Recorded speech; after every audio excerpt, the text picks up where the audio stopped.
I hope to cover 5 and 6 today. We are running a little behind, but that's very common. Very common here in this part of the school. The book of Genesis is hard to take quickly because of so many things that can be drawn from it. But you will have noticed in reading chapter 5 that it's one of those chapters that people dread running into when they begin to read through the Bible. They hit it here in chapter 5, they run into a similar one in chapter 10 and in the end of chapter 11. And from time to time, throughout the Bible, you'll be interrupted in the narrative by a genealogy. A genealogy giving the names of who begat who, begat who, begat who. And the purpose of this, of course, is to establish a historical connection between the stories, although in some cases many hundreds of years transpire between one of the stories related and the next one that's going to be related. For example, the story of Adam and Eve and Cain and Abel, which we've just studied in chapters 2 through 4, we now skip over several hundred years to the time of Noah. And it is in chapter 6 that we will begin the story of Noah and the flood. Now, instead of just leaping from the story of Cain and Abel to the story of Noah over those hundreds of years, Moses, in writing this, has desired to show us the connectedness of all these things by showing that Noah was a direct descendant from Seth, whom we were introduced to at the end of Genesis chapter 4. And Seth was the son that was born to Adam and Eve after Cain killed Abel. Now you might recall that in Genesis 3, in verse 15, there was a rather cryptic prophecy about the coming of the Messiah, uttered to the serpent, where God said that I'll put enmity between thee and thy seed, and between the woman and thee, and between thy seed and the woman's seed. The passage had far more meaning than is evident at first glance. One of the meanings that seems to be wrapped up in it is that there would always be two strains of seed in the world. Spiritually speaking, there would be those who are committed to God, and there would be those who are the seed of the serpent. And there would always be hostility between them. The reason we can read this into this verse is because of the way, for instance, we read in 1 John chapter 3 about how Cain was of that wicked one. That is, he was of the devil. He was a seed of the serpent. Not physical seed, but spiritually speaking, he had thrown in his lot with the devil. He had submitted to the devil's way of thinking and doing things rather than God. Therefore, spiritually speaking, he was of the devil's seed. Whereas those who would choose the way of God would be of God's seed. And there would be hostility always between these two. And that's why in 1 John it says, we should not be like Cain, who was of that wicked one and slew his brother. Why did he slay his brother? Because his own works were evil, and his brothers were righteous. Then it says, don't marvel if the world hates you, because you are the seed of God. They are the seed of Satan. A few verses even before that in 1 John chapter 3, it says, hereby know we the children of God and the children of the devil. Whosoever doeth not righteousness is not of God, neither he that loveth not his brother. So if you don't do righteousness, if you don't live a righteous life, and you don't love your brother, you're not born of God. And he says that's how we know the difference between those who are born of God and those who are born of the devil. Those who are the spiritual seed of God and those who are the spiritual seed of Satan. You might recall that in Jesus' day, he had a discussion with the Pharisees in John chapter 8 where they were saying, they were basically claiming that they had a better birthright than he had. They suggested, in fact, that he might even be illegitimate. Apparently they'd done some homework and found out that Jesus' mother had been pregnant before she was married, and so they said, self-righteously, we are not born of fornication, implying that he was. But they say, we have Abraham to our father, and Jesus said, well, if Abraham was your father, you would do the works of Abraham. And they said, well, we have one father, even God. And Jesus said, no, you are of your father, the devil. Implying that they, not the Jewish race, as some people would like to suggest, but they, the Pharisees, who had aligned themselves against Christ, were the agents of Satan and were therefore operating as the spiritual seed of Satan. And throughout history, from the time of Adam and Eve on, we can see that all along there was a seed of the devil and a seed of God. Now this, again, has nothing to do with natural procreation or where they originated in that sense, but simply to the spiritual choices they made for their lives. Cain clearly was the seed of the wicked one. Abel was obviously the opposite. He was a prophet, according to Jesus' own statement. He had faith, according to Hebrews chapter 11, and offered the more perfect sacrifice. He was innocent in every respect that anything is described of him, and yet he became persecuted because his works were righteous and his brothers were not. Here is the clear polarization between the seed of God and the seed of the serpent right in the first two sons that Adam and Eve had. Now when Abel was slain, Seth was born, and Eve said, this one is appointed by God as a replacement for Abel, whom Cain slew. That is to say, Seth was recognized as the spiritual replacement for Abel. And therefore, we see that the line of Seth is significant because it represents a line that is coming to stand in the place of what Abel's line would have been. Abel was the seed of God, God's person, God's man. And it's very interesting that in Genesis chapter 4, and verse 26, it mentions not only after the birth of Seth, it says, and to Seth, the last verse in Genesis 4, to Seth, to him also there was born a son, and he called his name Enosh. Then began men to call upon the name of Jehovah.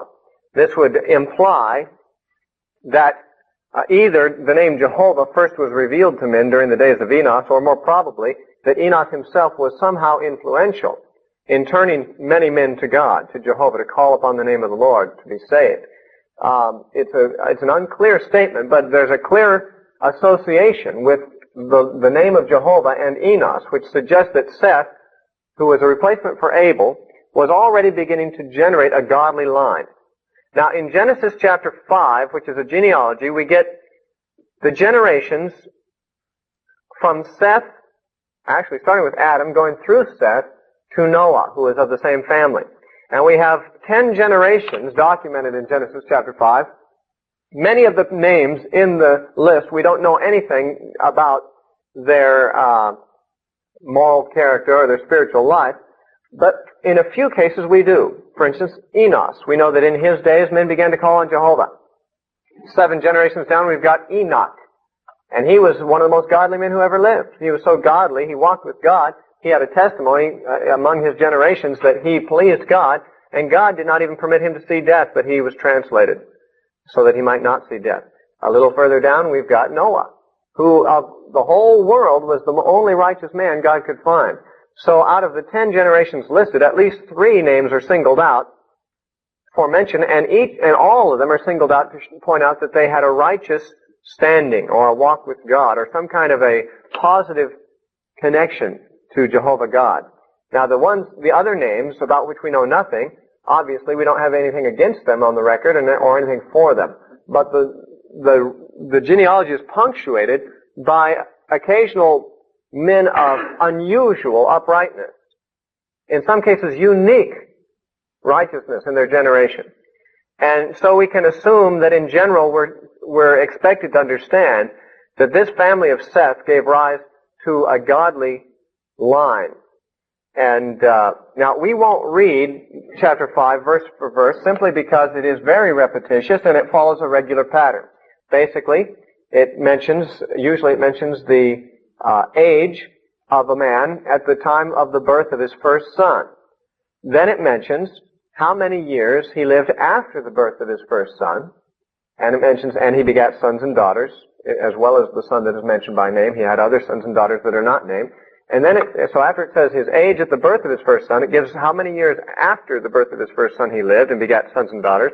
Then it gives the total number of years that he lived, and it says, and he died. That's the formula that we see 9 out of the 10 times.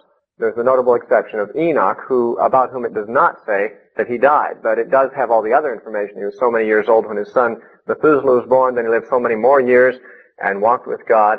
And then at the total end of his lifetime, instead of saying and he died, it says the Lord took him. He was taken away alive. He never died.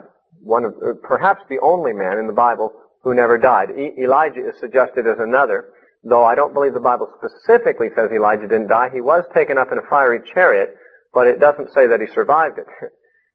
We assume he did, but Elijah would be the only other person that we could say probably did not die.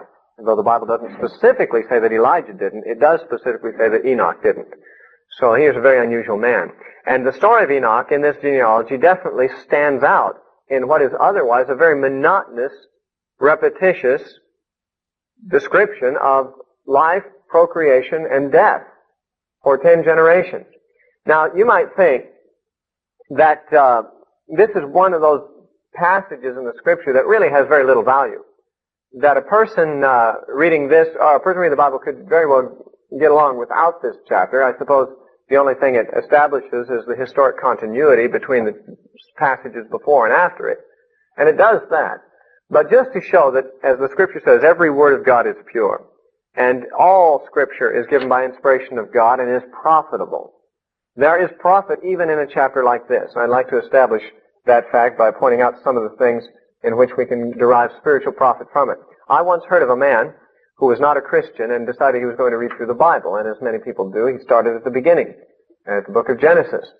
And he was interested in the stories in the first chapters and all, but by the time he got to chapter 5, he began reading.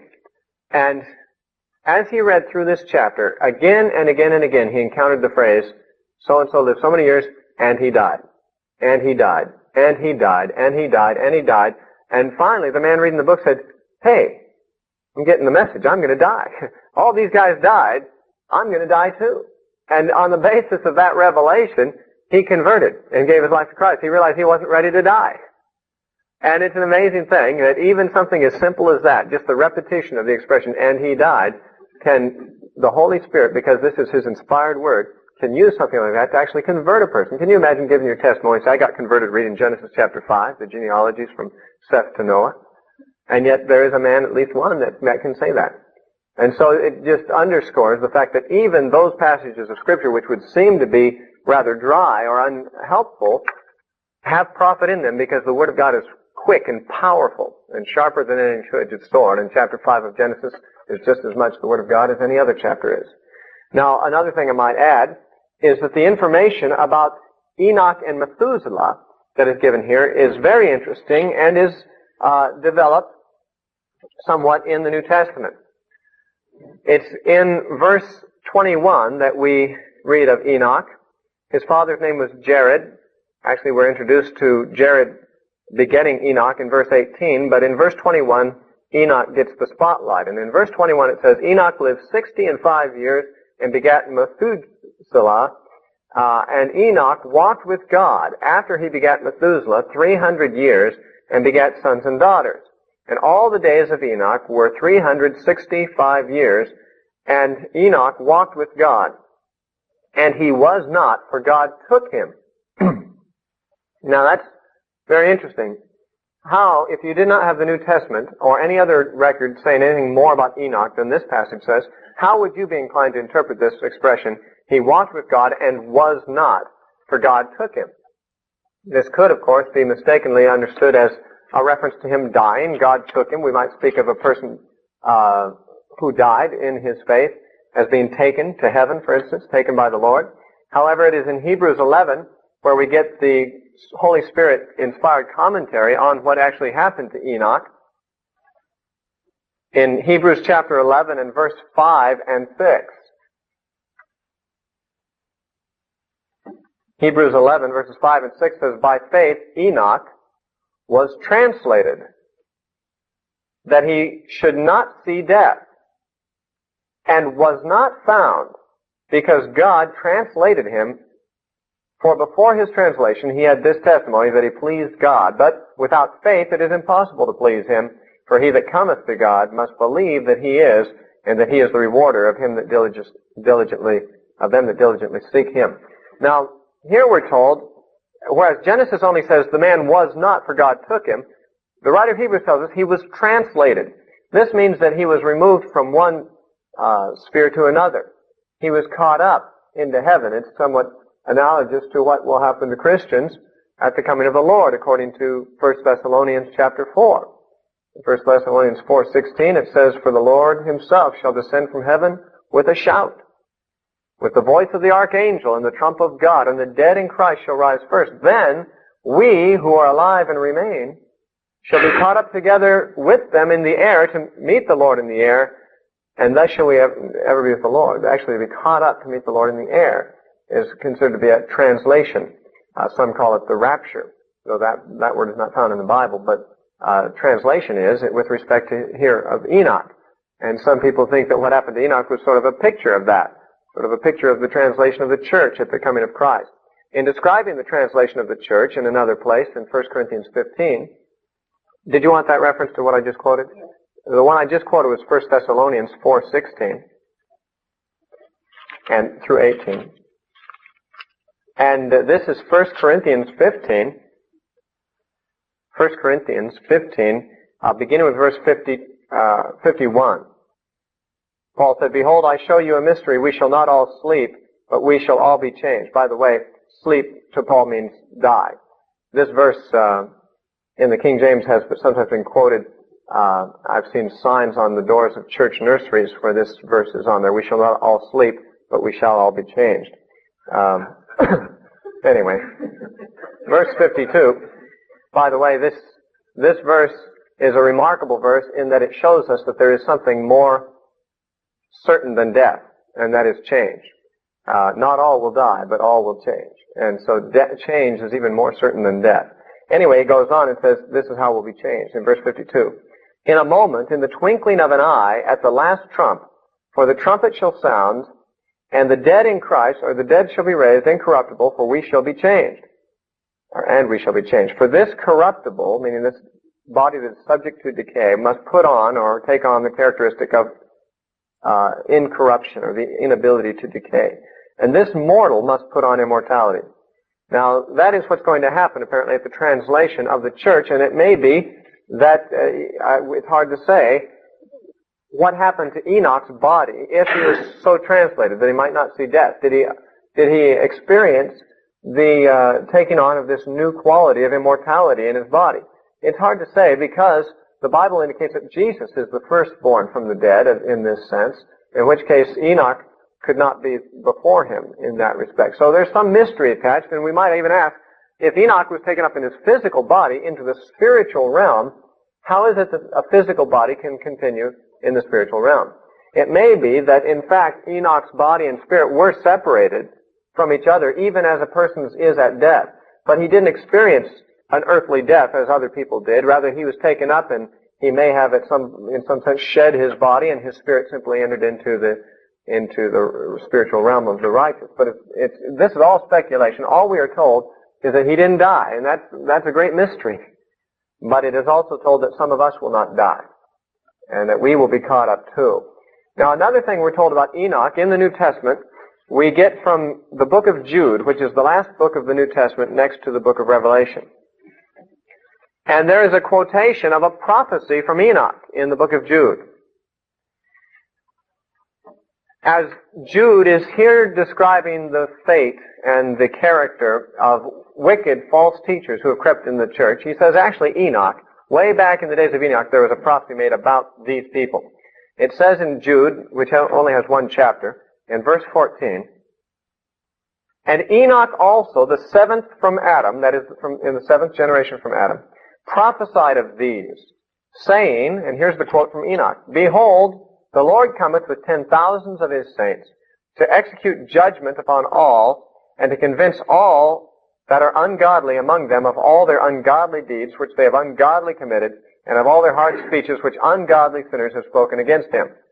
You can see he had a limited vocabulary and had to repeat the same words sometimes over and over. Maybe that was just for the sake of repetitious effect, but the point that's interesting here is it appears to be a prophecy of the second coming of Christ. The Lord comes with 10,000s of his saints to execute judgment on all the ungodly. Certainly we now know, because of what the New Testament tells us, that this is the second coming of Christ. And here we have thousands of years before the first coming of Christ, and even before the flood, just 7 generations from Adam, a prophecy about the second coming of Christ. We could probably say accurately that Enoch's prophecy was the second prophecy of Christ.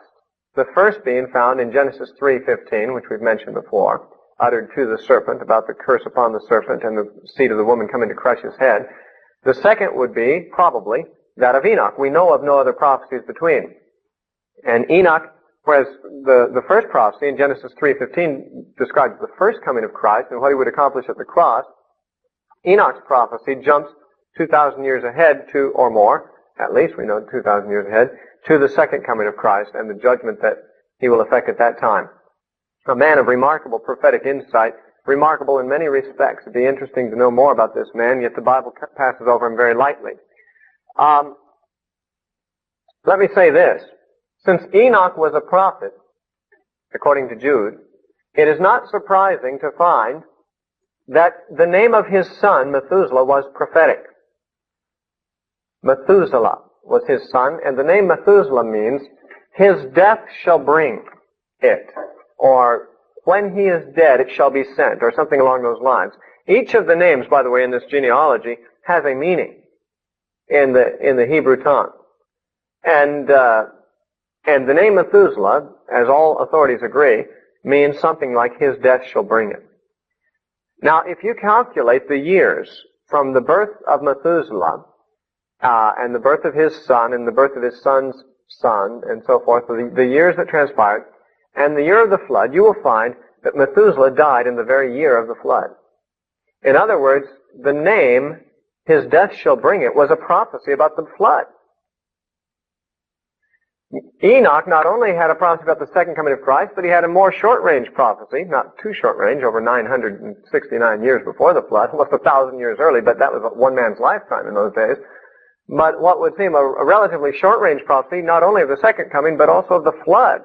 So it seemed like Enoch was a prophet of judgment, because the flood was a judgmental activity of God, and so will the prophecy that Enoch uttered about Jesus coming with 10,000 saints to execute judgment on the ungodly and so forth. The man was a voice crying in a moral wilderness, where apparently, even in Enoch's day, it would appear that the earth was becoming so corrupt that Enoch, like Enosh and others in their family line, became preachers of righteousness and standing out and proclaiming that God would judge wickedness. Now, an interesting thing about Methuselah, and the fact that his death was to bring on the flood, and did, is this. Many people have the impression that the God of the Old Testament is vindictive and judgmental, as opposed to the God of the New Testament being merciful and gentle and sweet and lovable. And often it'll be pointed to that God's acts of judgment in the Old Testament certainly don't seem consistent with the character of Christ, who seemed to be forgiving of sinners and all. Now, this kind of argument betrays a total lack of depth in study of the Scripture. Anyone who deeply studies the Scripture will find that the God of the Old Testament is amazingly not tolerant, but gracious and forgiving and merciful. And that he puts up with sin for a very long time before he judges it. He's no different than he is revealed to be in the New Testament through Jesus. He's the same God, and his character is consistent through Old and New Testaments. However,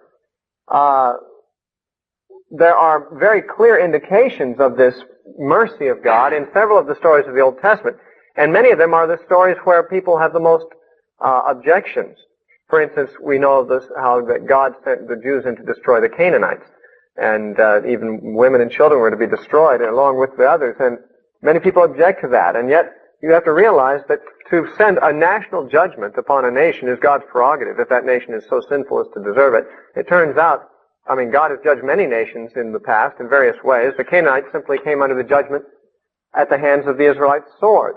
However, God forestalled that judgment a long time.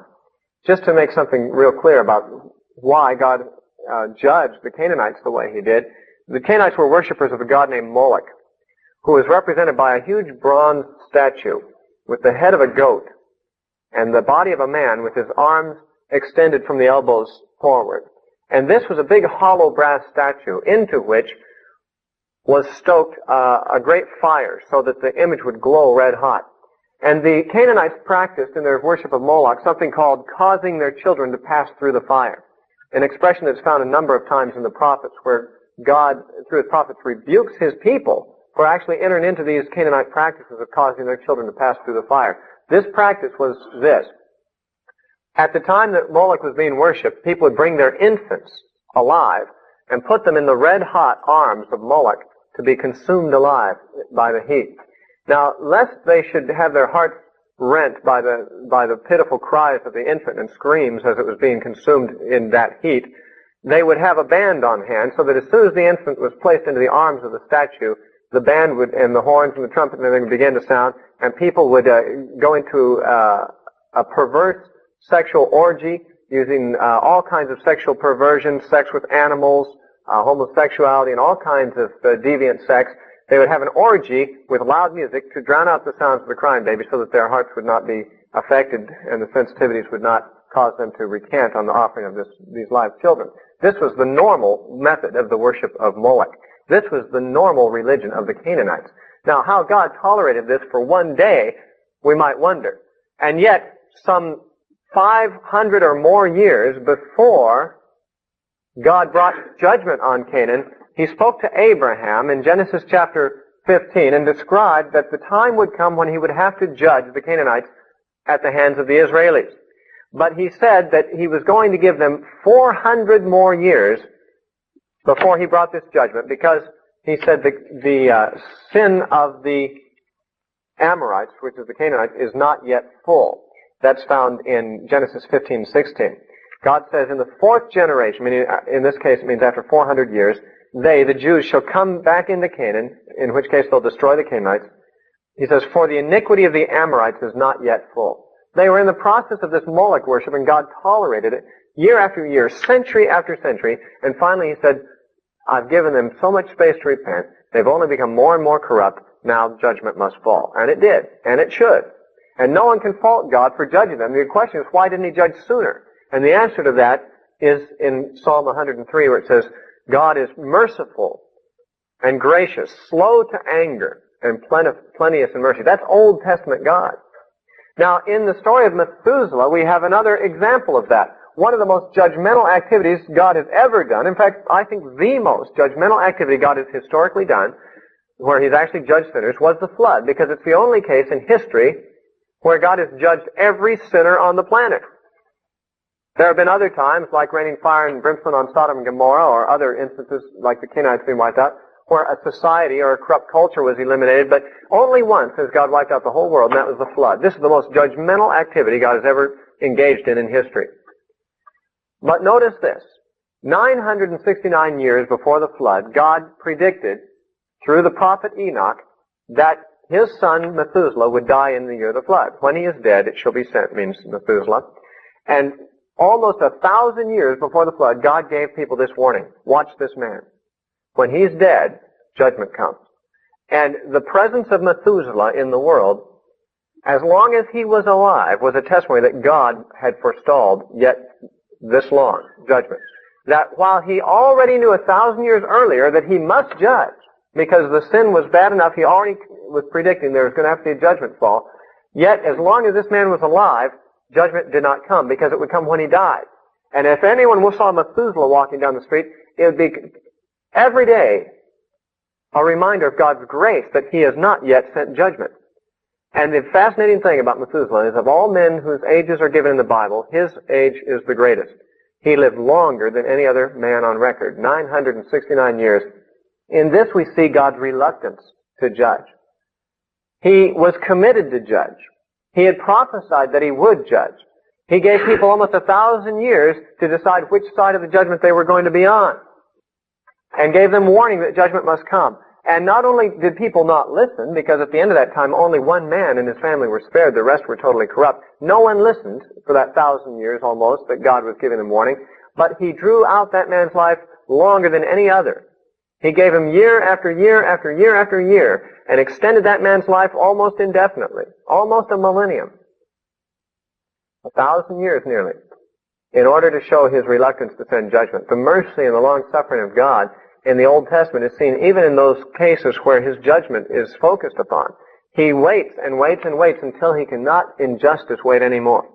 And yet we see in the length of Methuselah's life the mercy of God. Another interesting thing about this chapter, and this I save for the last about this chapter simply because it is more speculative. I just want to make that clear. It is more speculative. It has to do with the meaning of these names. The names of these men have meanings, as I said, And some of the meanings are well known and indisputed. For instance, the name Noah means comfort. And when he was born, his father Lamech said, "This one will give us comfort, will comfort us from our sorrows in time to come." The name Methuselah means his death shall bring it. We know that.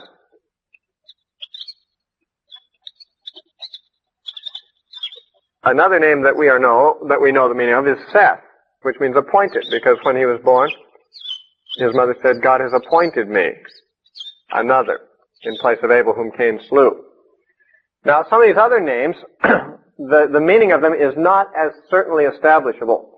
However, if you will go to certain sources, Strong's Concordance, for instance, or some lexicons and various other ways to find out the meanings of these Hebrew names, you will find that they all have meaning.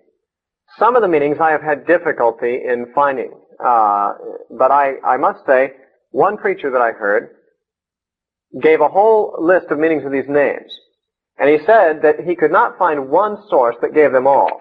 But in consulting many sources, he arrived at the meanings that he gave. Now, I'm going to let the burden and the responsibility for this teaching fall upon that teacher, because I've followed his research pretty much. I have done my own research to try to establish the correctness of his, and in most cases I was able to confirm what he said. In a few cases I was not. For instance, the word Enosh means mortal man.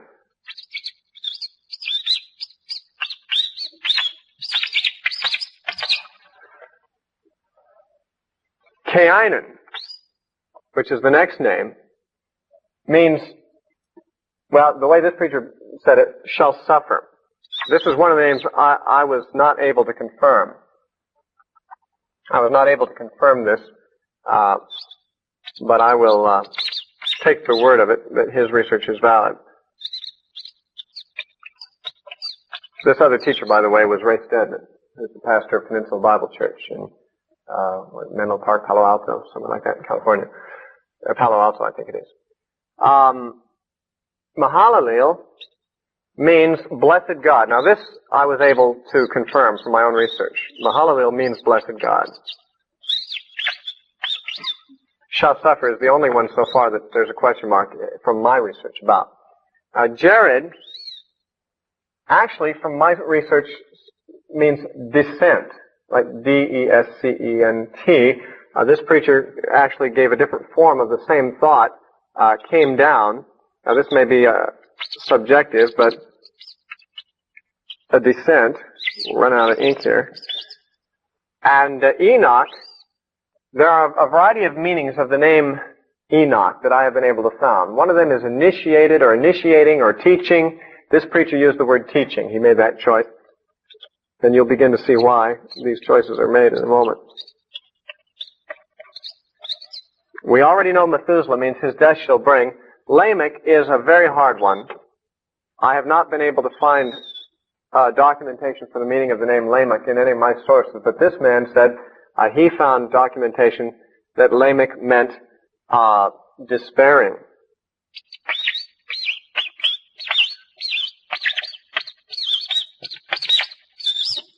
So some of this rests on another man's research. Some of it I have confirmed with my own research. Most of it is confirmed. A couple of names have question marks by them. Now, you've probably already noticed what's happened here. If you read those names in that order, and you start with Adam at the top of the list, Adam actually means man, or literally it means red, because he was made from the red dirt. It comes from the Hebrew word for red, but we'll take that as a proper name. You could read the names of these, the meanings of these names in this way. Adam appointed, mortal man shall suffer. Blessed God came down, teaching his death shall bring despairing comfort. That is, in other words, if those two questionable names that I have not been able to establish are correct, the way a Hebrew reader would have read that. That is, in other words, even in the genealogy, linking Adam's story with that of Noah, we have what would appear to be a gospel message. That Adam had appointed that mortal man will suffer. It is Adam that brought suffering and death into man's existence. And nothing could remedy that except God himself. And the blessed God came down in the person of Jesus Christ, teaching that his death would bring the despairing comfort. Only a few of those names are questionable. And Ray Stedman, who is the one who gave these, who alerted me through his teaching to these meanings, is normally a responsible researcher, so I give him some credit for being correct. I have not been able to find anything to disprove what he said. In a few cases I've been able to confirm it, in some cases I've not. Alright, so this is what we get out of Genesis chapter 5. A chapter from which you might not have expected to extract much. Let's look at the end of chapter 5 because that introduces us to Noah. And then we'll go into chapter 6, which gives us something of the story and background of society in Noah's day. In Genesis 5:28 it says, "And Lamech lived 182 years and begat a son. And he called his name Noah, saying, This same shall comfort us," because the name means comfort, "concerning our work and toil of our hands, because of the ground which the Lord hath cursed. And Lamech lived after he begat Noah 595 years and begat sons and daughters.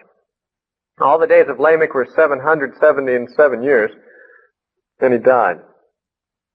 And Noah was 500 years old, and Noah begat Shem, Ham, and Japheth, probably not all the same year, but when he was 500 years old, he no doubt gave birth, begat his first son Shem, and then the others followed probably in successive years.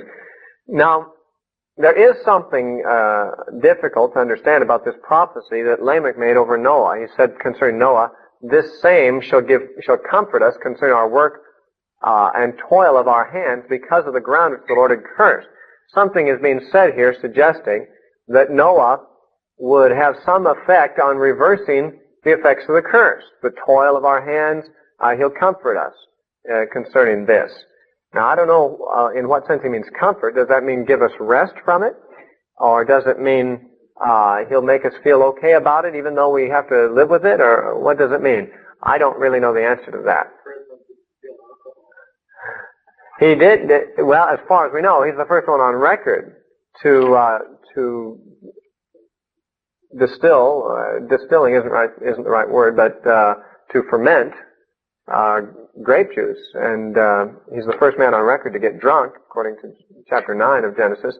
I don't know if that would be, in a sense, that could be what's mentioned, and I hadn't even thought of that before. That's interesting that would be mentioned, but there is a place that in the book of Judges where a parable is told of how the trees went about to make a king for themselves.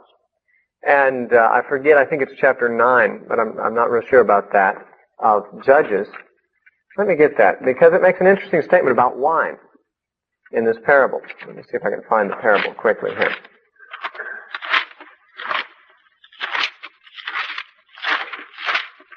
I don't remember exactly, let's see.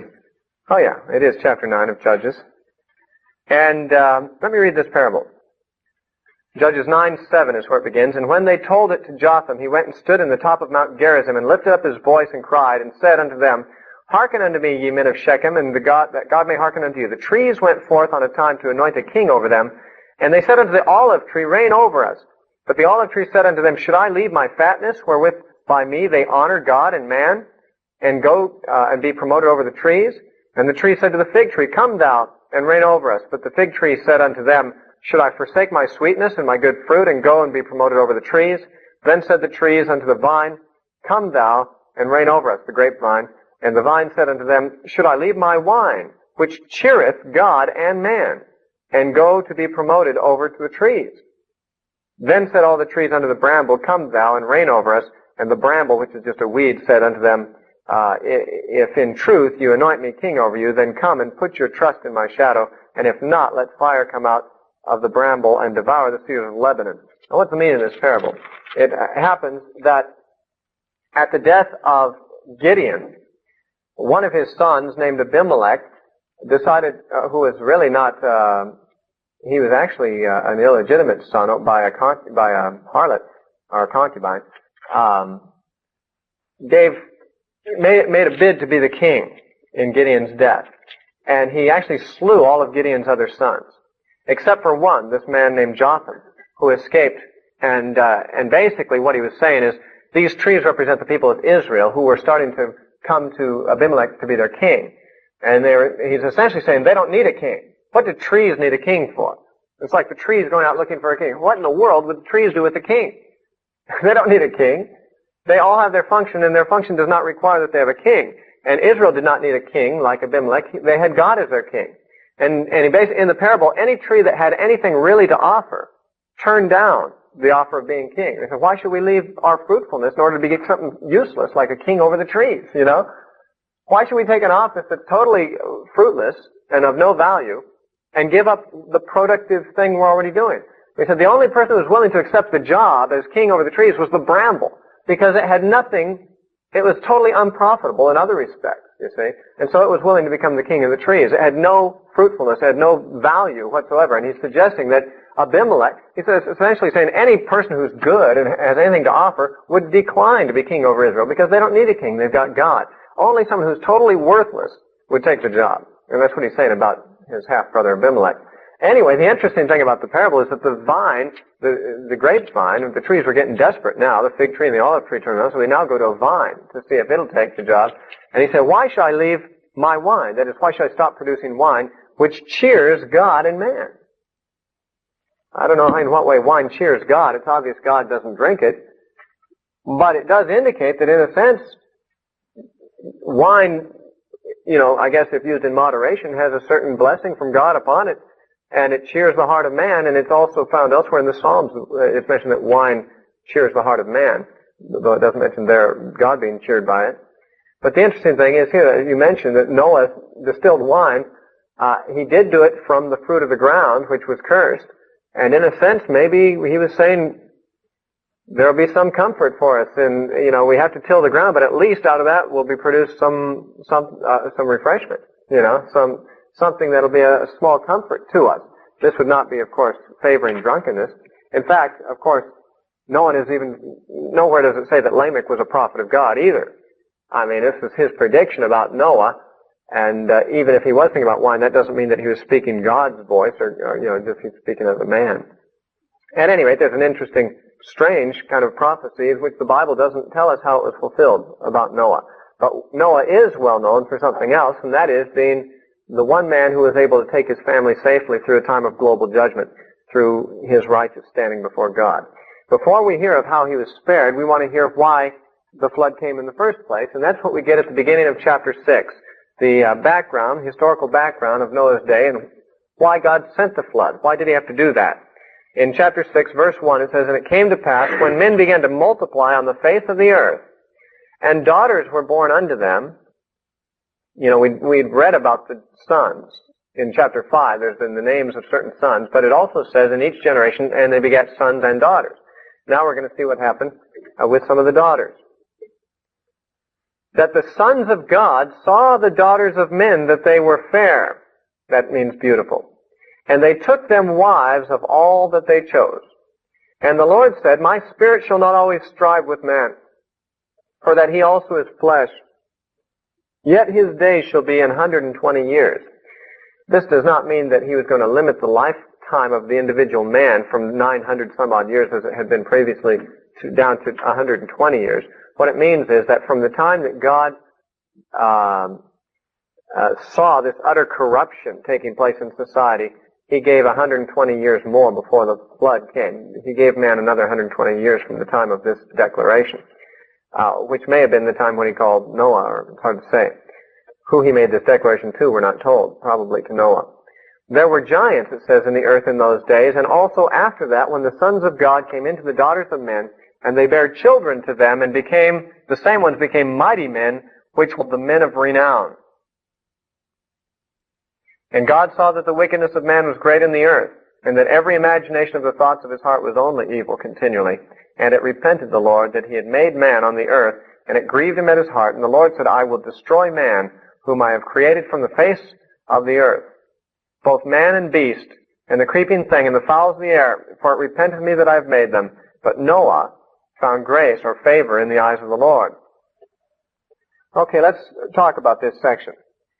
The first thing we read of is that there was something of a population explosion, and people began to multiply on the face of the earth.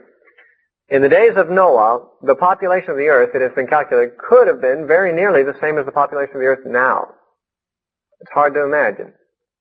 But when you consider the long length of life and the number of years during which one couple could be producing children, because we know that even though they lived longer, they didn't start bearing children necessarily hundreds of years into their lifetime. They could, Enoch, for instance, was 65 years old when he begat Methuselah.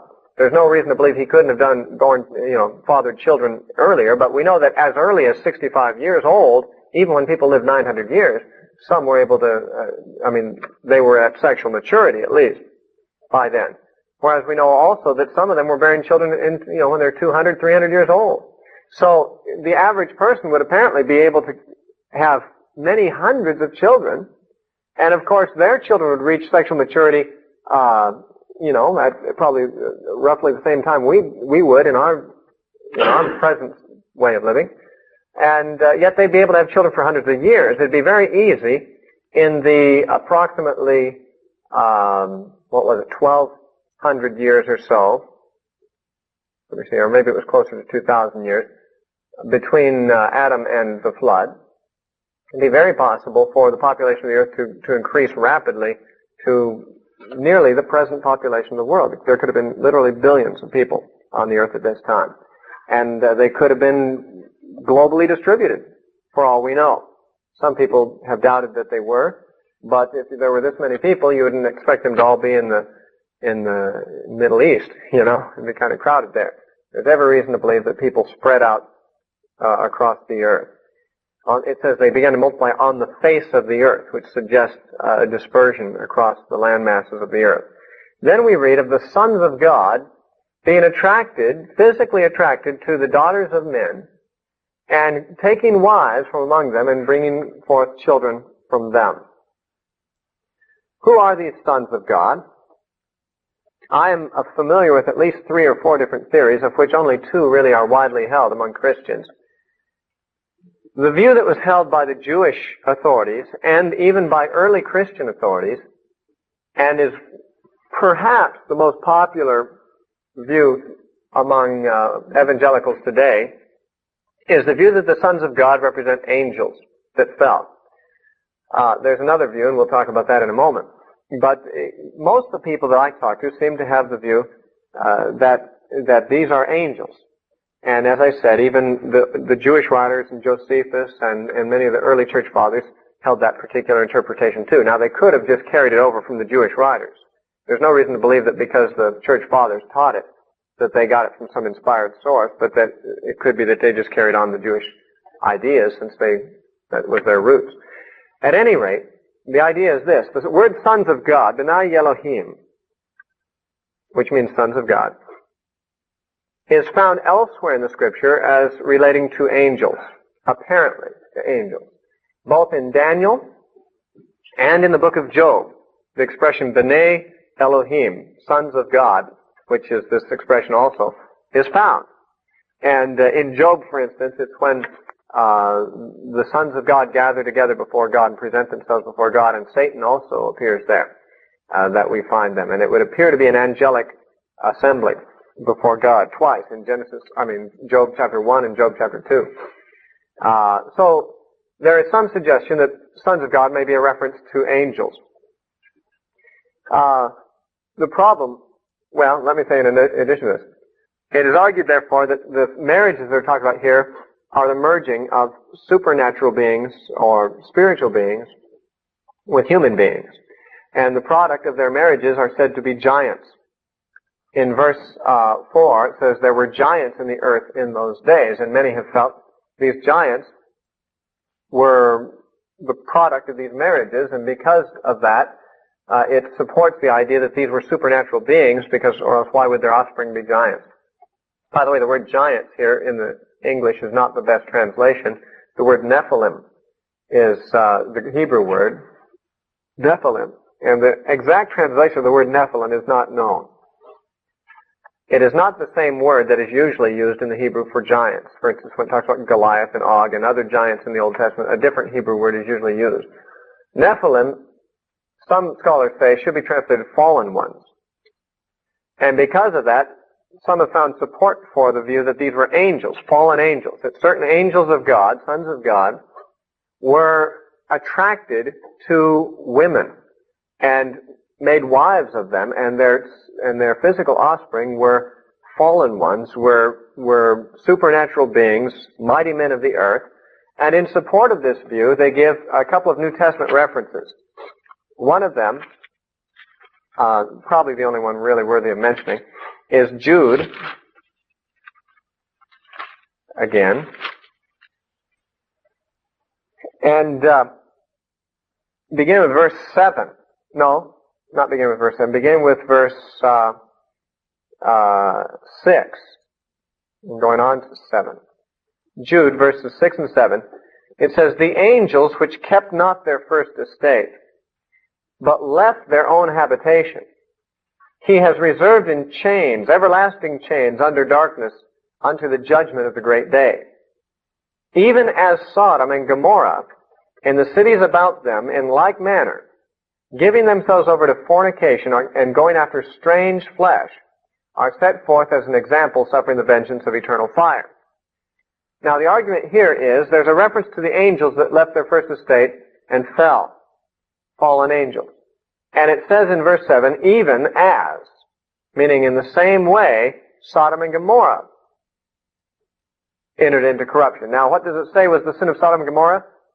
Fornication and going after strange flesh. And since the angels that left not their first, that didn't keep their first estate and left their habitation, sinned even as those of Sodom and Gomorrah, going after strange flesh, it is argued that this is a reference back to Genesis chapter 6. That these angels fell at that time by being attracted sexually to women and going after what would be to them strange flesh. That would be foreign to them, flesh of a different kind than they should be attracted to. Not that angels should be attracted to any, since Jesus said they're not marriageable. But the point here is that this is said to be a support for the idea that these sons of God are angels. Now let me answer that a bit, because the arguments are not that strong in favor of this. The fact that this is the traditional view of the Jews supports it not a bit, in my opinion. Because the Jews have many bizarre traditions, and many of them are contradicted by Jesus, and I think even this one is, as we'll see in a moment. But we'll throw out as having no weight at all the fact that this was a historic Jewish traditional interpretation, or even the fact that the church fathers held it, since they could easily have just carried it over from the Jewish writers, as was the case in many things, including those early church fathers who believed in a millennium. This was just a Jewish idea that they carried over into their thinking. And so we won't put any weight on the fact that the Jewish writers or the early church fathers held this interpretation. As early as the 4th century, by which we mean the 300s AD, another view became prevalent. So quite early in church history, the view that it was angels was somewhat argued against in the church. Let me also point out this. This verse in Jude does not necessarily say that the sin of the angels that left their first state is like the sin of Sodom in going after strange flesh. What it is saying is that the destruction and the punishment of the angels is like the punishment of Sodom. He is not suggesting that all the cases he's giving here represent the same kind of sin, but he's saying that these are several different instances of divine judgment. Look at the verse before these. In Jude, verse 5, it says, "I will therefore put you in remembrance, though ye once knew this, how that the Lord, having saved the people out of the land of Egypt, afterward destroyed them that believed not." Then it goes on, the angels were destroyed also, or judged. Also, Sodom and Gomorrah was destroyed. These are instances that have one thing in common. God judged sinners. What they don't have necessarily in common is the kind of sin of those sinners, because those who came out of Egypt were not necessarily involved in the same kind of sin that Sodom was, or that the angels were. The point here is the similarity in these stories is not in the nature of the sin of the actors, but in the fact that all of them came under divine retribution. So Jude does not provide for us a proof text that the sin of the angels that fell is a sexual sin, and therefore it does not necessarily cross-reference for us Genesis chapter 6. What about the statement that the term sons of God is a reference to angels in the Scripture elsewhere? That may be true. But I would say this, in Job there is the possibility that the sons of God do not refer to angels. Now I myself think they do. I think they do, but the wording could be a reference to something else. It could be a reference to godly people. When it says that the angels of God came to, the sons of God came to present themselves before the Lord, this could speak of an earthly worship service where God's people are coming together to present themselves before the Lord as we do whenever we gather together in the name of the Lord. And Satan was there among them to accuse them, see? But you could understand it either way. The sons of God in Job could be angels or they could be men. But one thing is clear, that sometimes in the Old Testament, godly men were spoken of as sons of God. In Hosea, for instance, God spoke of the Jews when they were not godly as not his sons. But when they were godly, he called them his sons. We can see that in Hosea chapter 1, for example.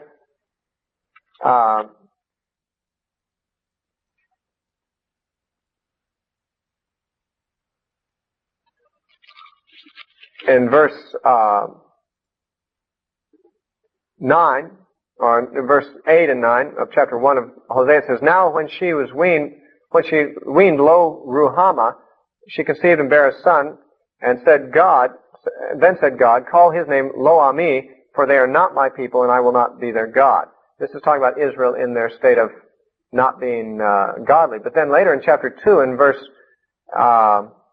23, it says, I will sow her unto me in the earth, and I will have mercy on her that had not obtained mercy, and I will say to them which were not my people, You are my people, and they shall say, You are my God.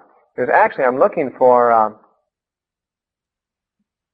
that verse that actually says that they should be called sons of the living God. In the place where it was said unto them, You are not my people, they should be called the sons of the living God. Now I'm stuck because I don't have the actual verse number, but it's right here in Hosea. But without taking too much time to establish this from these verses, I can say with certainty that there are places where the sonship of Israel or of godly men to God is spoken of in the Old Testament. For instance, Isaiah a couple of times said, Oh God, you are our Father. You have begotten us. And so forth. And the Jews in Jesus' time said, We have one Father, even God. Now he corrected them and said, No, you're of your father, the devil. But they thought of themselves as sons of God. And so, it is possible for sons of God in the Old Testament, just as in the New, to be a reference to godly people. So we can't be certain when we come to Genesis chapter 6 and find the expression in verse 2, the sons of God, we can't be certain just from that expression whether we're talking about earthly human people who are godly or whether we're talking about angels. Now, against the view that it's angels is the fact that Jesus, the highest authority on all subjects, made this statement in Matthew chapter 22. In Matthew 22, in verse 30, Jesus said, In the resurrection, they neither marry nor are given in marriage because they are like the angels of heaven. That is to say, Jesus indicated the angels of heaven do not marry and are not given in marriage. If God did not design angels to marry, then it is unlikely that he made them sexual beings, since the purpose of sex is for procreation and marriage. And if God made the angels to be eunuch celibates, it's not likely that when he designed their bodies that he gave them sexual parts. In fact, they're spirit beings anyway, they're not physical beings. And therefore, to suggest that angels would marry people is very bizarre. Now, I have heard of cases where demons have sexually tormented women who were witches or who were involved in occultism, and I even heard strange reports, though I can't say any of them are confirmed, of women who became pregnant, allegedly by demonic communion, and but that their children were never born. I heard of one bizarre case where a woman allegedly became pregnant in a tribal group, witch doctor's daughter, or someone became pregnant by a demon, and the baby miscarried, and it was some strange looking creature and so forth. But these stories, who can confirm these things? I don't know that I believe that story or not, but I do know that there is a very well known and well documented case in the Philippines, in Manila, where Lester Sumrall, who is now a fairly famous charismatic teacher, became famous. He was a missionary in the Philippines, and there was a notable case of a woman who was demon-possessed, who was so violent and so self-destructive that the police in Manila had actually imprisoned her for her own safety. And yet, even though she was in prison, she would have these demonic fits, and she would come out of it with bites, tooth marks on the back of her neck in places where she could not possibly have bitten herself, as though she'd been attacked by a ravenous animal. And she would, after these bouts, have handfuls of hair in her hand, which was something like the hair of a wild boar or pig, but was not like her own hair, and there was no one in the cell with her. Where she got the hair, no one knew. But there was these strange demonic things that were happening in her life. And Lester Sumrall, who was a missionary in the Philippines, heard about it, I think on the radio, heard about this case, and he asked permission to go into her, and he went into the cell and he cast the demon out of her, and she was delivered. And I think it was Life magazine made a cover story about the whole thing. He received international fame immediately as a Christian leader, and he has written many books about demonism and so forth since. And he travels around and speaks a great deal. But the point here is that she told him that this demon that she wrestled with so frequently sexually molested her regularly. And these kinds of things would be brought forward to suggest, well, see, angels, fallen angels, could become sexually involved with women. But let me say this. To say that a demon torments a woman sexually does not mean that that demon is a sexual creature. It is possible to molest or sexually abuse someone without your own sexuality being involved in it. I mean, a non-sexual being like an angel, if it were corrupt enough, could abuse a woman. And even if, which I don't believe is necessarily possible, but even if it were possible for a woman to become pregnant through occultic involvement with demons, we have no case known of angels actually setting up housekeeping with people. It doesn't simply say these sons of God raped the women and they produced children. In fact, it doesn't necessarily make reference to the children of these at all. It simply says they got married. Marriage suggests some form of ceremony, suggests some form of permanent living arrangements. I mean, if we're talking about angels here, we're not just talking about a situation where women got sexually molested by demons. We're talking about a situation where they actually got married and lived together. Now, that this would be angels, especially when Jesus said angels don't get married, seems to me somewhat out of the question. And some would say, but what about the Nephilim? What about these giants? Isn't there a suggestion there that since their offspring were giants, that there was something supernatural and these sons of God were something more than just humans? No, in verse 4 there is no reference to the giants being the offspring of these marriages. It simply says there were Nephilim in the earth in those days, and also after that, when the sons of God came into the daughters of men. Sons of God came into the daughters of men, and bare children to them. The same became mighty men, which were of old, men of renown. It does not say the Nephilim were the offspring of these marriages. It says there were giants or Nephilim in the land in those days, and also after that, when these marriages took place, their children became mighty men.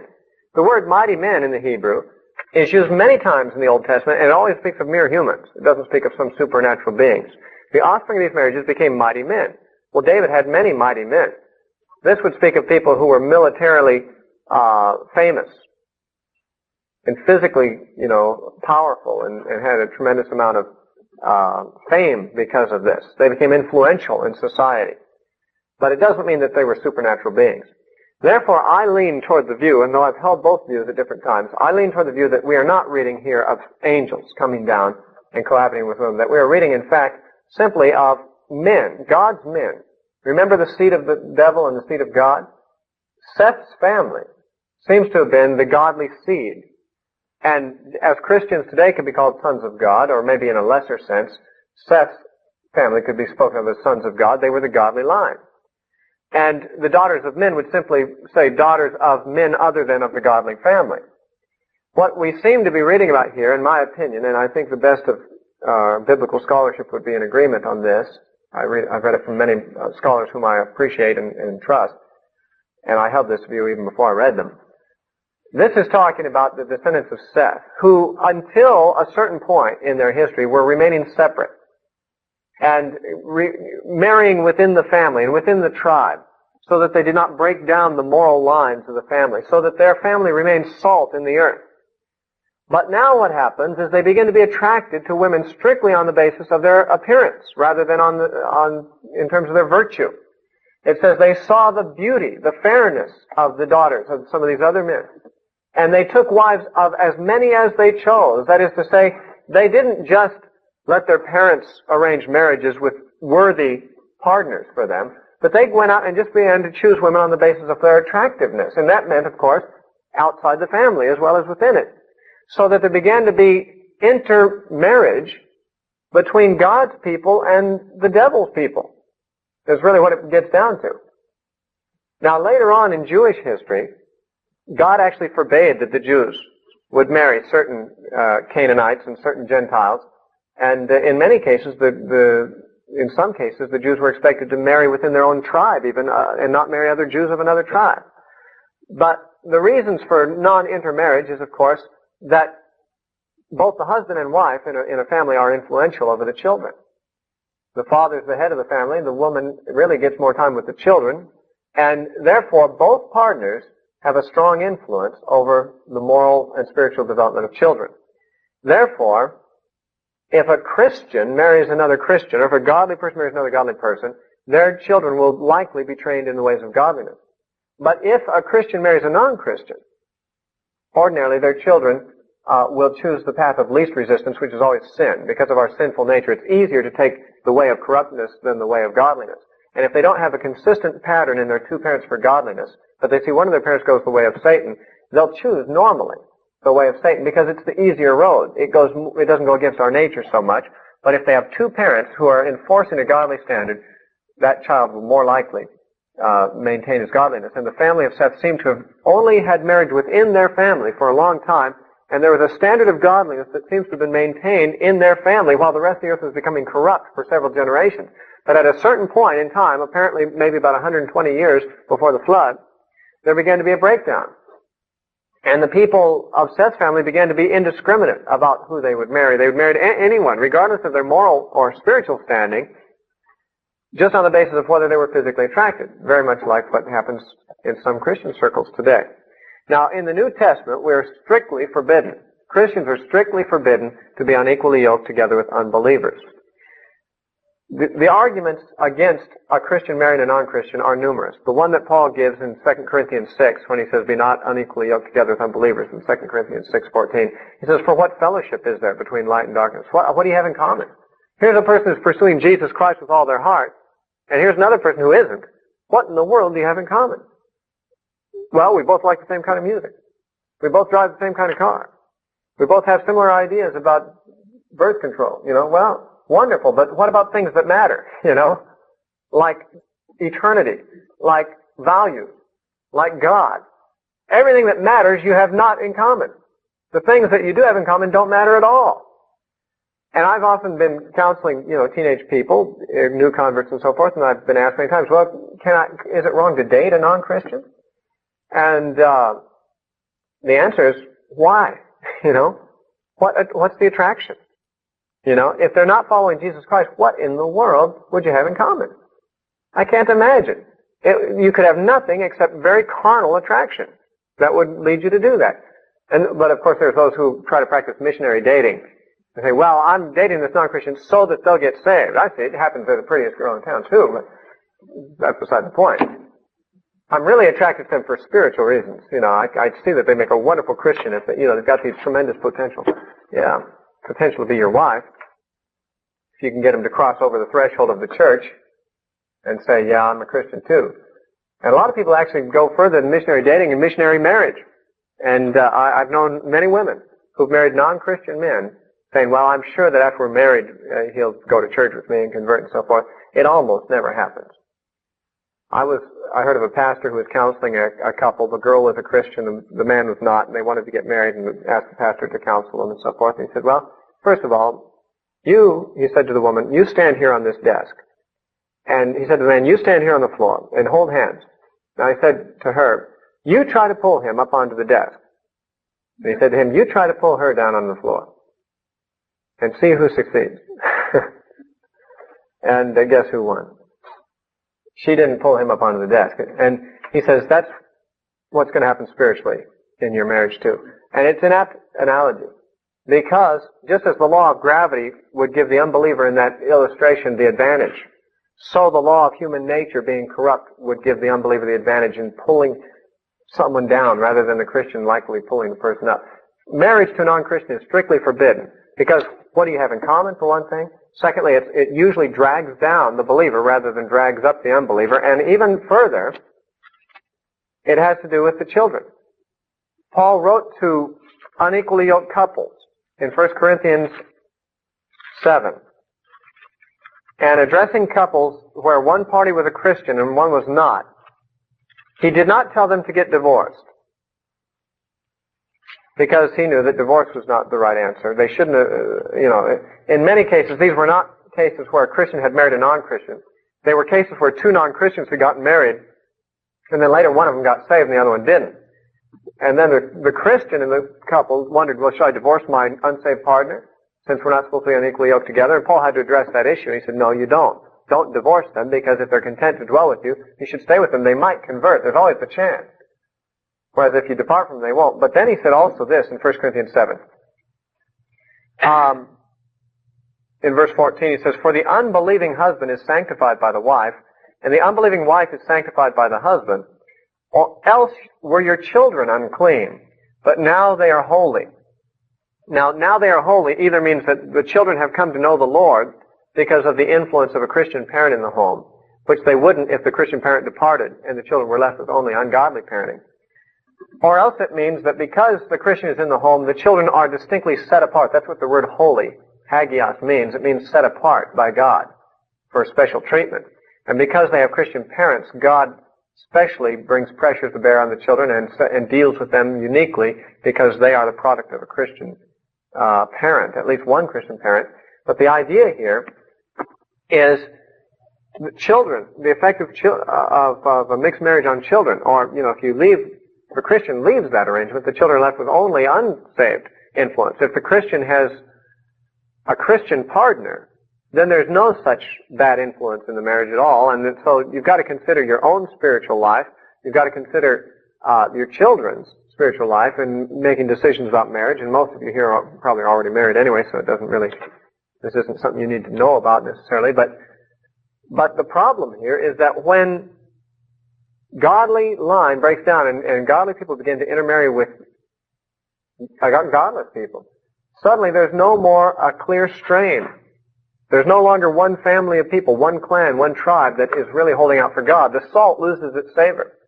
And there remains no moral influence left in the earth. And it turns out that these compromised marriages produce children who happen to become influential people in the world. And since their children were not wholly godly because their parents themselves were compromisers, and they had at least one ungodly parent, their influence in the world was for evil. So that it became, shortly thereafter, a total breakdown in the morality of society. And so, the verdict was, in verse 5, that God saw that the wickedness of man was great in the earth, and that every imagination of the thoughts of his heart was only evil continually. The Bible has very little good to say about the imagination. A lot of psychologists today, and Christian ones included, are encouraging us to use our imaginations in the healing process and the healing of the memories and so forth, to imagine yourself going back to that time when you were hurt, and imagine Jesus there, and imagine this, imagine that. And the use of the imagination has been encouraged in modern psychology, which has crept into much of the therapy practiced in the church as well. The imagination in the Bible is almost never treated in a positive light. It is said of the imagination, the thoughts and the imaginations of their hearts was always evil continually. Now that was before the flood, but did things change after the flood? No. If you turn to Genesis 9, or Genesis 8, which is after the flood, in verse 21,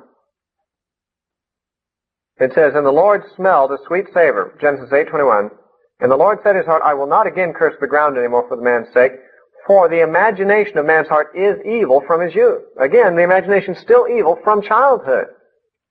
Even after the flood didn't change the fact that man's imaginations is corrupt. Paul said in 2 Corinthians 10:5 that we need to, by our spiritual weapons, cast down every imagination and every high thing that exalts itself against the knowledge of God. So, you read in the Psalms about the imaginations of the wicked. and how that God comes against them and so forth. The imagination is not usually a tool in the sanctification process. Because imagination is, of course, that which contrives and thinks things that are not yet realities and therefore are not true. And when you live in the realm of imagination, and some people retreat to the imagination for vast periods at a time, daydreaming and so forth, fantasizing, you are separating yourself from truth unto an untruth, unto fantasy. Now, there is a certain creative sense in which imagination can be productive. I suppose all inventions come as the result of someone who's got a certain amount of imagination. But we have to be careful about imagination because, for the most part, the Bible indicates that imagination is tainted with sin. Now, God declared His intentions, apparently to Himself, in verses 7 and 8, especially verse 7. He said, I will destroy man, whom I've created from the face of the earth, man, beast, and every creeping thing that follows the earth. It repents me that I've made them.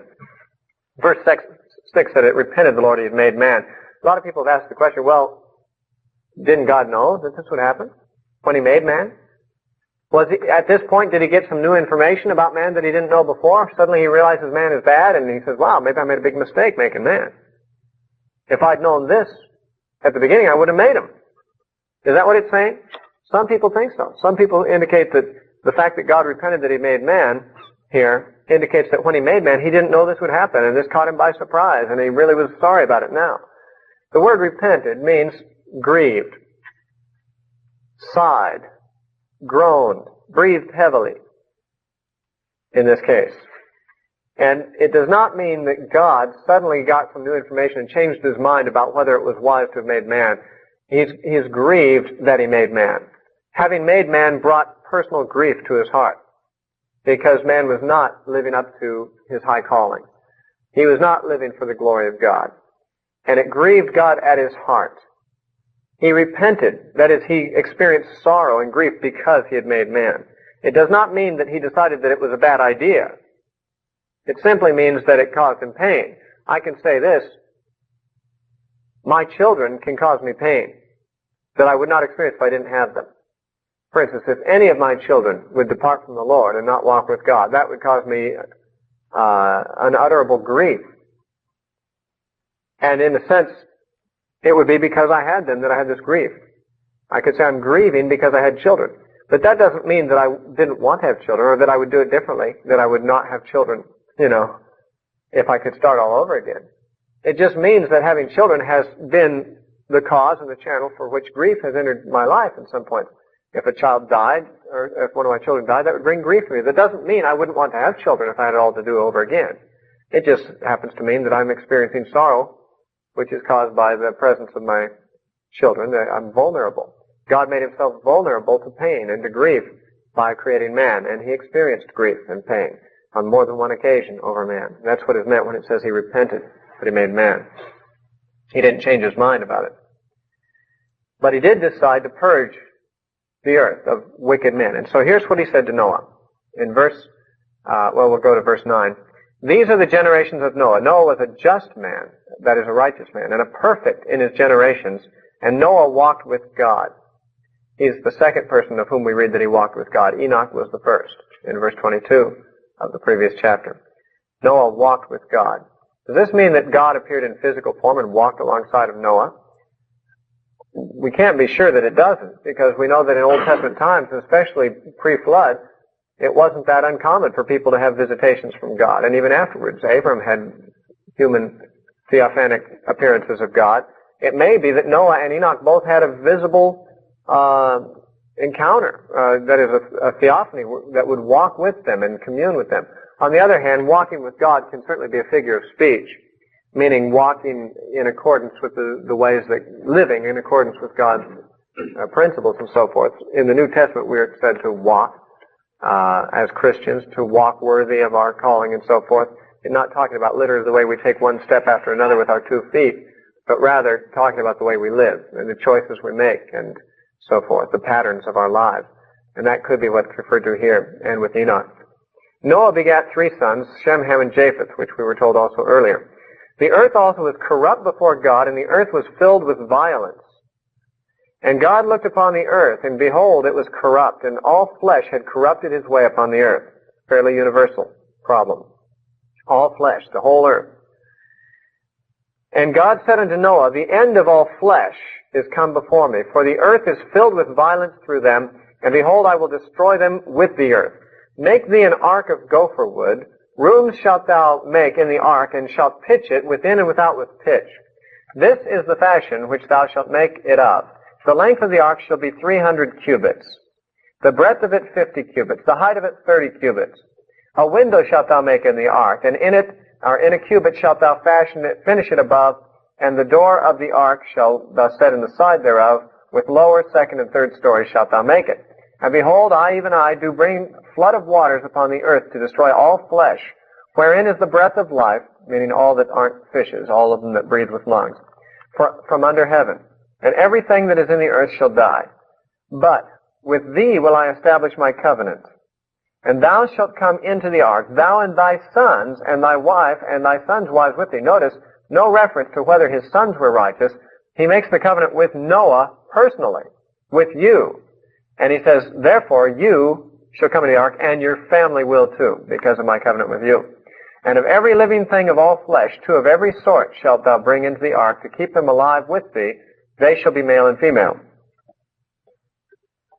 That's pretty wise provision, that they should be male and female. If he's going to save them at all, might as well save one of each kind. Of fowls after their kind, of cattle after their kind, of every creeping thing of the earth after his kind, 2 of every sort shall come unto thee to keep them alive. And thou shalt, and take thou unto thee of all food that is eaten, and thou shalt gather it to thee, and it shall be for food for thee and for them. Thus did Noah, according to all that God commanded him, so did he. Now, when we come back next week, we're going to continue in 7 and 8 and 9, which talk about the flood and what followed. But let's talk about just the part that we get here. We don't actually get to read about the flood until the next chapter, when it began. But we do get the communication to Noah. What was Noah told? He was told that the whole earth is filled with violence. Noah alone was the righteous one that God would spare with his family, because he was establishing a covenant with Noah. That is an agreement. There was a relationship God was in with Noah that God would not break, even though he must judge the earth. He told him to make an ark in verse 14. The word ark actually in the Hebrew means a box or a chest. It is the same word that is used of the ark that Moses was put in when he was the basket that his mother made and put him in the bulrushes. It actually says he was put in an ark, which was a basket or box, a floating box. That's what it was. The Noah's Ark is usually portrayed in drawings as a big ship, but in fact Noah's Ark was very possibly not the shape of a ship at all. It is only said to have been a box. That's what the word ark says. And it wasn't made for navigation. It wasn't made for travel. It was just made to float. It didn't have to go anywhere. It just had to stay on top of things. And so we don't have any reason to believe it was necessarily the shape of a boat. Rather, it was probably just the shape of a big chest, a big box, a big container to float. He says, you shall pitch it within and without with pitch. What pitch is, we can't be certain. The word here, pitch, in the Hebrew is simply the same word which is translated atonement elsewhere in the Bible. Kafah means atonement. And it's rather interesting if we see the ark as a type of Christ, which is our salvation through the time of judgment, that it is the atonement that Christ has made with his blood that seals us in, as it were, that keeps the judgment from leaking in to us. The waters of judgment are thoroughly separated from us because of this atoning work of Christ.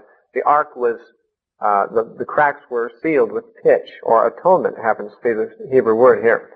Now, he said the size of it would be this, 300 cubits long. A cubit is probably intended to be understood as 18 inches. There were different cubits. There were Babylonian cubits and Jewish cubits and so forth. But for the most part, the average length of the cubit was about 18 inches, about 1.5 feet.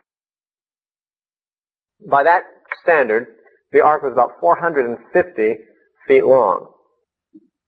That would be about a football field and a half long. 150 yards. And it would be 75 feet wide, and it would be 45 feet deep by the 18-inch standard. Now, the shape of this is actually very realistic.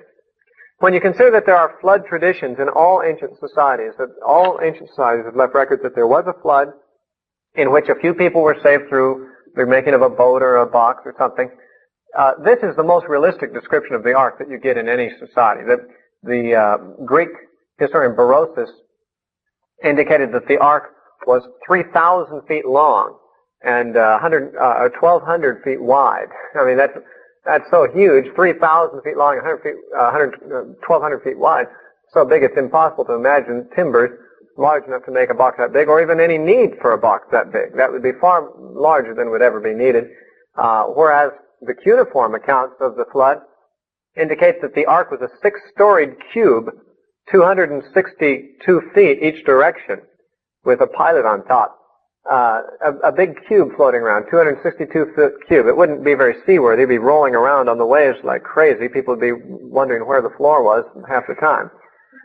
But the shape of the ark that God described is roughly the shape of a modern ocean liner. The dimensions were 6:1 of its length and width. It was 6 times as long as wide, approximately the dimensions of modern seagoing vessels. 45 feet deep. It had 3 floors, 3 stories. And it mentions a window in verse 16. In a cubit they should finish a window at the top. Since they didn't have glass windows in those days, a window probably is an open space, or perhaps a space that can be opened. They probably can close it too to keep the rain out, but it would probably be for ventilation. It is usually believed that at the top of the ark there was an eave overhanging, and there was a cubit or 18 inches of window space of open air where you could let air come in to ventilate the thing, which you of course need desperately with all the animals in there for more than one reason. And then as far as the dimensions, the shape, it had 1 door in the side. What about the size of the ark? Is that big enough? Is that big enough for 2 of every kind of unclean animal? We later read that 7 of every clean animal or sacrificially acceptable animal were taken, but there weren't very many of those. Oxen, sheep, goats, a few kinds of birds would be all there were, really. A few deer and so forth. There'd be 7 of each of those because they were clean for sacrifice. The rest of the animals, the vast majority, were unclean, and therefore there'd only be 2 of each of them.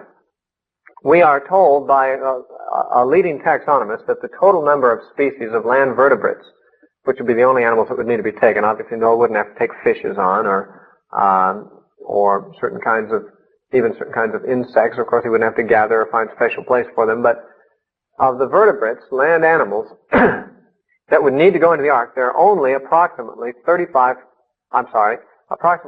16 or 17,000 species of land animals, including birds and amphibians and reptiles and mammals that would have to go on the ark.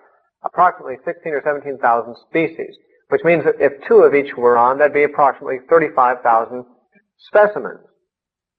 The ark would need no more than 35,000 specimens necessarily on it.